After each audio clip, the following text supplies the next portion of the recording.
Story 1. How to deal with the never-ending lies. I'm not going to get into much of the past in this post. Too long and painful, but 6 months ago, wayward wife of 20 years left me for AP. There was serious long-term gaslighting before this, including her bringing up my trust issues as something that could lead to divorce. We went to couples counseling where she continued to lie for a few weeks until I found out and she told the truth. Fast forward to now, separated for 6 months, 50/50 custody of our 4 kids. So, zero communication is not an option. What's making it impossible for me is the constant ongoing lying combined with complete lack of empathy. I'm not expecting that to change. I think she's too far gone. One example is she had some things to pick up for the kids from my house. She told me to leave it by the door because she would be coming by very late to pick it up. Not long after I hear noise outside and turns out she sent one of her APs to pick it up. I got, I think understandably, triggered. Like could she at the very least have warned me? On top of that, she tells mutual friends and family a mind-boggling fantasy version of what happened, including that I was abusive and that I left her. She also denies that the divorce had anything to do with AP. I checked with the marriage counselor to make sure I'm not insane. He confirmed my memory about when she said she wanted to work on reconciliation, but she also wanted to still regularly talk to AP at the same time. That he told her she had to make a choice. And she chose him. The rest of that session was intro on divorce process. She also wasn't careful when she had the kids, and my oldest overheard her having an intimate call with AP, after which he came to tell me to make sure I knew. He told me he didn't ask her about it because he knows she always lies to him anyway. Eventually, he tried to talk to her, and she denied AP had anything to do with divorce. Kid isn't an idiot. He told me he just knows now that he can't talk to her about it. The lies are constant, even mundane things like why she was late, or why she needs me to pick up kids. It's always lies. Oh right, I'm in a country where you can block a spouse from leaving county until divorce proceedings end. After court she asked me if I had filed for such an order and if so to make sure it gets cancelled now that case was over. I had not filed for it. I find out a few weeks later that she had gone to London a few days before the case ended. I can't even fathom what she was trying to accomplish by asking me about the flight restriction if she knew it never existed. At this point I've blocked her on everything except one email address. It's inconvenient, but I don't know how else to protect myself. Even with just email, I get triggered. It's been recommended that I only communicate via an intermediary, but I can't really imagine how that would work. Who do I find to take that role? What if something is urgent and intermediary isn't responding? But mainly I just can't deal. Thank God I don't have feelings for her anymore or find her attractive in any way. But still, I get triggered from any communication, as it always puts me into suspicion mode, and triggers memories of the other lies. Gaslighting, etc. People say that I have to just stop caring about what's true or not, etc. I'm not sure how to do that. On top of it, I'm concerned for my children. She's left them home alone at night for hours, and lied about it obviously. Who knows what she says to them about me, or what they are exposed to in her house. I know APs are sometimes at her house when she has kids. She asked my oldest the other night when he was about to go to bed to get out of his pajamas, get dressed, and walk to the supermarket to buy things she needed for their lunches the next day. It's like 8 degrees at night these days. Thankfully, he made an issue out of it, so she relented, and according to Son, he thinks she asked one of the APs to shop for her. I'm worried for my kids. My lawyer says I don't have enough to push for full custody yet, and it will be risky because we already know she's willing to make false claims about me. Worst thing for them would be for them to only have her if I lost custody. I'm just so confused and hurting, and don't understand how to heal when there is no way for me to completely cut her out of my life. Reader comment. Keep documenting. Get a co-parenting app. You think you're being traumatized. Your kids will live with this pain the rest of their lives. It sucks because you have such limited control on her terrible behavior. The best thing you can do is become the healthy and stable parent so that one day when her kids actively reject her, they have someone to fall back on. Don't actively disparage her, but help your kids understand that you are the safe and trustworthy person, and if they ever feel uncomfortable, they can talk to you. She will continue to spiral and make poor decisions for your kids. You have little control over that, but the 50% of the time you have them, you can be healthy and stable and reliable, and be their source of comfort. Lean into them, be the lovable one, and honestly, if an option, get them therapy to recognize mom's unhealthy patterns. Your poor children will struggle their entire life because their mother is not right in the head. Be the reliable and dependable parent. That is absolutely the best way to get revenge. When they choose to spend holidays with you because of how mistreated they feel from their mother. When they go to you for advice in relationships and life because they don't trust their mother's judgment. Help them learn to say no, to move but do it in the most loving way possible. Original poster. That's what I'm doing. What's the benefit of the app? that its record is recognized on courts. I never say anything negative about her to the kids, which is hard as the little ones talk about AP like he's an uncle. And yeah, being the best father is pretty much the advice I've gotten from therapists and other advisors. My 9-year-old, unprompted, has told me a few times he likes being at my place better, so I guess I'm doing okay at that. At this point, revenge isn't something I think about anymore. I just want to stop getting thrown into loops from the lies. Just earlier today she was supposed to pick the 6-year-old up from speech therapy, and I got a call from the therapist that she didn't show. I found that WW sent me an email at 5 a.m. saying she was sick and didn't think she would be able to pick her up. The kids wanted to talk to her this afternoon and the calls weren't going through. Eventually she called back, and you can hear a party in the background. Who knows where? It's just so hard to not get angry about stuff like that. Anyways, I'm in a much better place than 6 months ago. Just hope this stuff stops bothering me soon. Reader comment. Just wanted to tell you to not listen to people who said you shouldn't care of what is true or false. You totally should care of what is true or not. Everyone care about the truth, and you should care about your reputation getting attacked by your ex-wife. Your reputation is a part of you. It's an extension of you. Obviously, you have to fight to defend it when you can. I think doing full NC is the best for you. Try to find an intermediary and play smart for your children. BTW, if you can clean the lies of your ex in the different social circles where she spread them, do it. It mostly won't have instant results, but in long term it's important.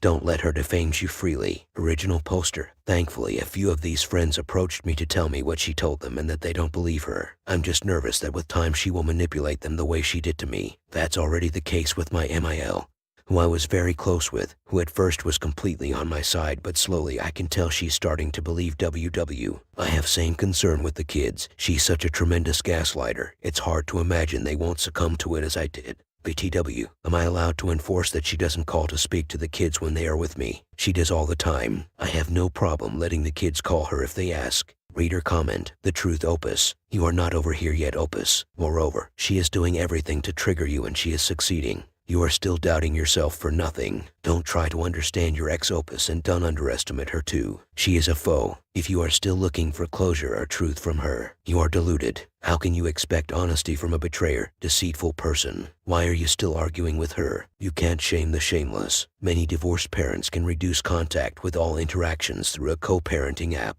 Exchange and drops are not in her home. Your home is your sanctuary. Except your family and children, no one is permitted to come. The past is the past, Opus. The person that you knew is no more or maybe never existed. As for your kids, don't underestimate them. Kids are resilient. If you feel there is still a trauma, then therapy is a must. Sorry that you met this terrible person that passed for a wife. I hope that you will find the loving partner that you deserve, Opus. Original poster. I think I'm over arguing about the past. At this point I just want the lying to stop, or for me to somehow not care. But it's hard when, for example, she needs me to do something like pick up the kids. For whatever excuse she gives, I assume she's lying by default at this point, and it just feels SHTTY to have to inconvenience myself for what's probably a lie. But what's the alternative? To say no. Who knows what will be with the kids then? This morning she had my 6-year-old daughter brought from therapy to school alone in a taxi. Story 2. My wife cheated. We have been married nearly 4 years and together for nearly 8. We have a 1-year-old daughter together. Our relationship was becoming distant, and my wife stopped sharing things with me and would never initiate physical contact. I think I first noticed this about 12 months ago. I thought it was down to stress and she has a tough time with the baby, postnatal depression, and medication. I did talk to her and raised my concerns, and she said she would work on our communication. It got fractionally better for a while, and got worse again. At this point I felt I didn't have anyone to go to other than my wife, and I didn't discuss it with anyone else at all. I brought it up again. However, this time it was in more of an argument and it ended the same as before. I had noticed that my wife was becoming more absent and detached from the relationship, and I asked her if she still wanted to be in it, and she said she loved me and did want to remain. In our discussions and arguments, she stonewalled me. This had been the case for a while. In the past month or so I have had niggling feelings that something might have been going on. This was mainly based on my intuition rather than anything else. I was considering unlocking her phone, following her, or putting a tracker on her car, but I decided not to as it was an invasion of her privacy, and essentially wrong. Then I saw a message on my wife's phone asking if she was free for a call. It was from her male best friend. I was with her the rest of the evening, and she didn't make any calls. I then realized that this was probably a regular occurrence and that she was hiding it from me. I then decided to take action. I unlocked her phone and could see that there were lots of messages from this guy. There were also regular phone calls for weeks that I had no knowledge of. I didn't have time to read them really, but I knew something was up. I then took her phone and copied the messages and sent to myself so I could check them in detail. I felt really guilty about this, and it took me a few attempts before I could actually go through with it as I felt like it was wrong. The messages were clearly very flirty, and it was a clear emotional affair.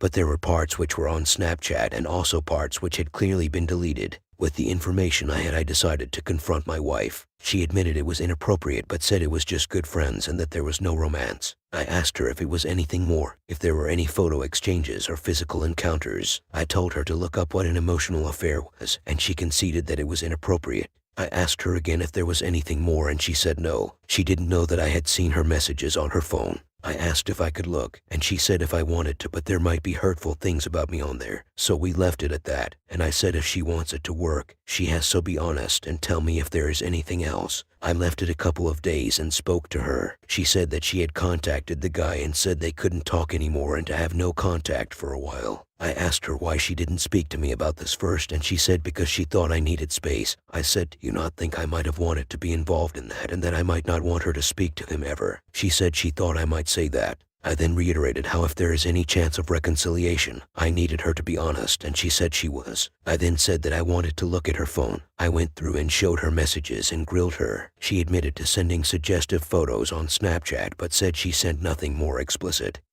and that there had been no physical sexual contact. I then showed her more messages and grilled her more, and she admitted to having intercourse with this man. She said it was just once. I asked her to be honest and she said she was. I then showed her more messages on her own phone and she admitted to sending explicit pictures and to touching herself on Snapchat with him. She still said she only met him for sex once. After some more interrogation, she admitted to a second time and that they had planned to another time, but he got too drunk. The most recent time they had sex was very recently, and my wife assured me that she had used a condom. However, before this we also found out that we were pregnant. I say we. The condition date according to the pregnancy test puts the conception near to the date she had sex with this guy. I obviously have found this very difficult, and so had she. It's probably worse for her at the moment. I'm currently handling it quite well considering. I am not sure what the future holds, and I have no idea how to manage it. We are going to speak with a professional, and I have had thoughts about getting a paternity test for my existing daughter who I love with all my heart,